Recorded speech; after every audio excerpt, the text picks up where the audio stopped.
Hello and welcome to another research review brought to you by the Northeast Agriculture Research Foundation.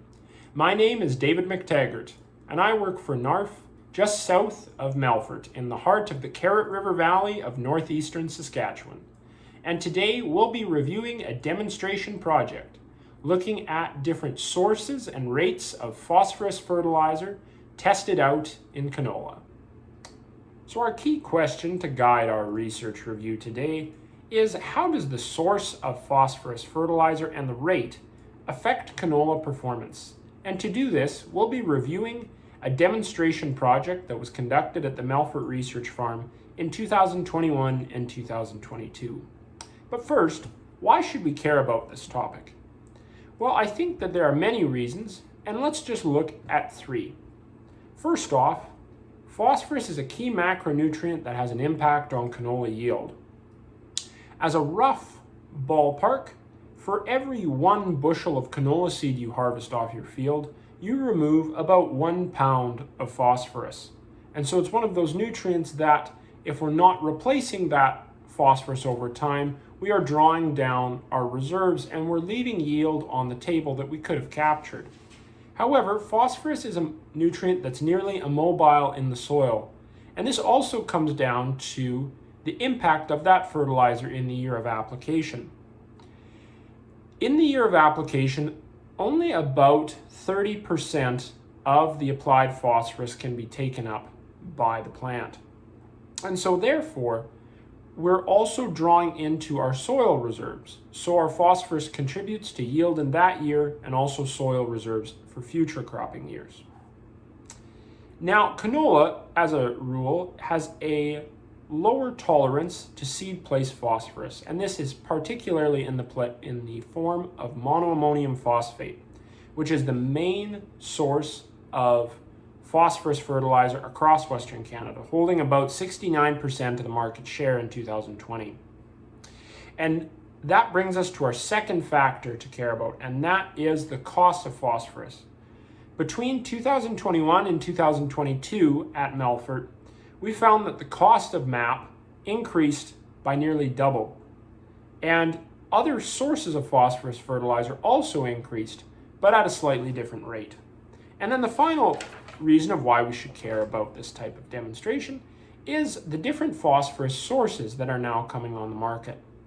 I spent a little bit of time talking about MAP, and its analysis is 1152.0. Another source out there is struvite, which is commonly marketed as crystal green.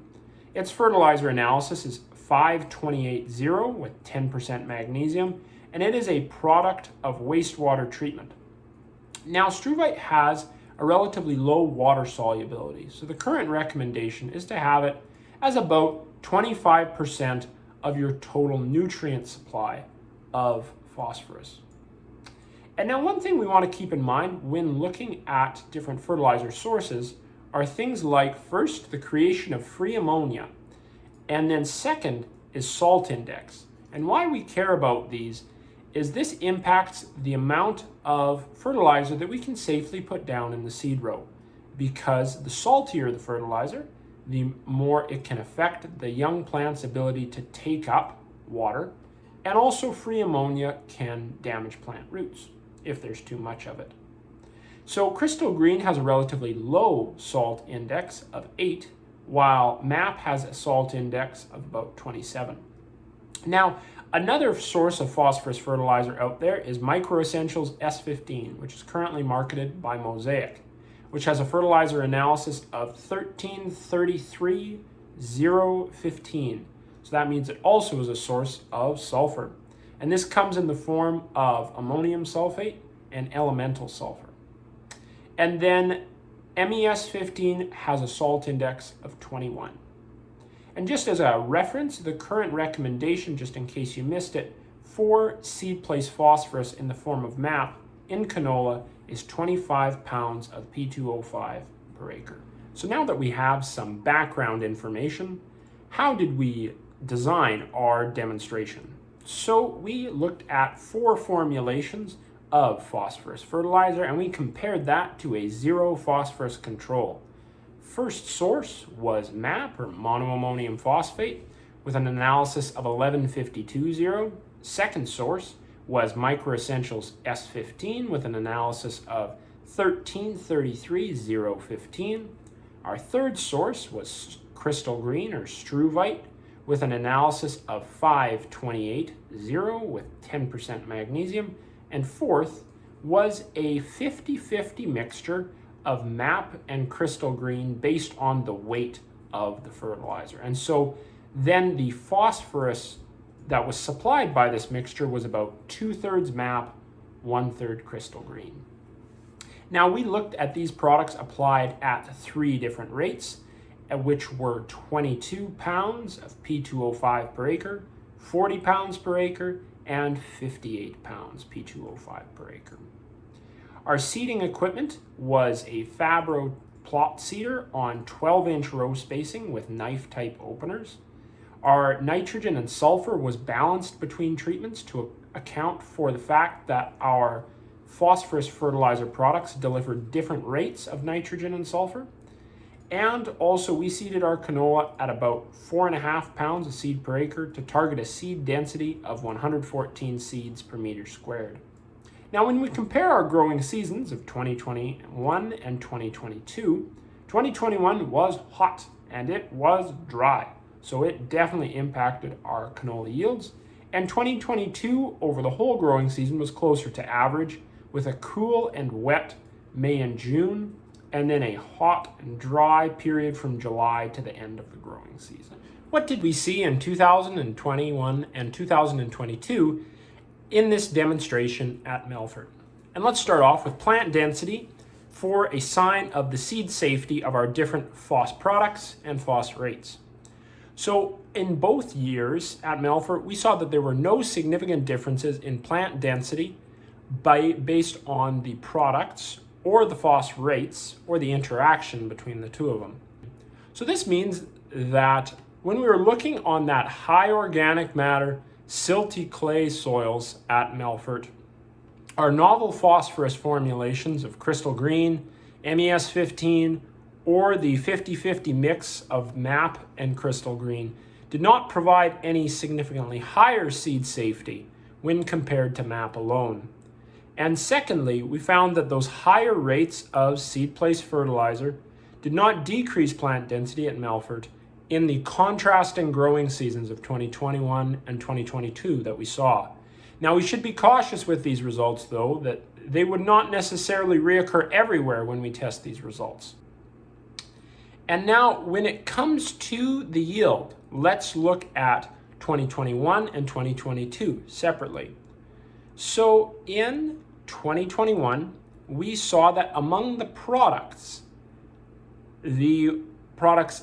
monoammonium phosphate, MES15, and a 50-50 mix of the Crystal Green and MAP yielded significantly higher than Crystal Green alone and the no phos check. Then when we look at the different products in 2022, we see that the 50-50 mix of Crystal Green and MAP was significantly greater in yield than the no phos control and the 100% Crystal Green. And also though that 50-50 mix was similar in yield to MAP alone and MES15. In 2021 and 2022, we saw similar results in that the 40 pounds and the 58 pounds of P2O5 per acre were significantly greater in yield than the no phos control, but were similar to the 20 pounds or the 22 pounds of P2O5 per acre. So then we flip and we look at what were the economics among these different treatments. And our rough estimates were based on using the Saskatchewan Crop Production Guide, the provincial average cash prices at the time that we wrote this report, which was December of 2022, and local fertilizer prices around Melfort at seeding time in both 2021 and 2022. So when we compare the profitability of our 13 treatments, in 2021, the highest profit came from MAP applied at 40 pounds P2O5 per acre at positive $176 per acre. And then we contrast that to 2022, when across all 13 treatments, profits went up because we got more rain, and so yields were much better. The highest profit that year came from MES 15, applied at 40 pounds, P2O5 per acre at $460 per acre. Then when we look at the 3 rates that we applied of phosphorus, in 2021, within that 22 pounds of P2O5 per acre, MES 15 had the highest profitability among our 4 formulations. Then when we contrast that to 2022, we saw that the 50-50 mix of MAP and Crystal Green had the highest profitability. And then when we look at the middle rate of 40 pounds P2O5 per acre, we saw that in 2021, MAP had the highest profitability, which was the overall highest profitability that we saw across all treatments, which we had mentioned earlier. In 2022, MES 15 had the highest profit at 40 pounds P2O5 per acre. Then at the high rate in 2021, MES 15 had the highest profitability at $142 per acre. And then in 2022, the 50-50 mix of MAP and Crystal Green had the highest profitability at that high rate at $406 per acre. So what can we walk away from this demonstration with? So I think that there can be 3 big take-homes. First, when it comes to seed safety, at Melfort in 2021 and 2022, we saw that as we increased rates of MAP, we did not see a greater risk of damages to seedling safety based on that plant density that we saw in comparison to our novel phos products of MES 15, Crystal Green, and the 50-50 mix of MAP and Crystal Green.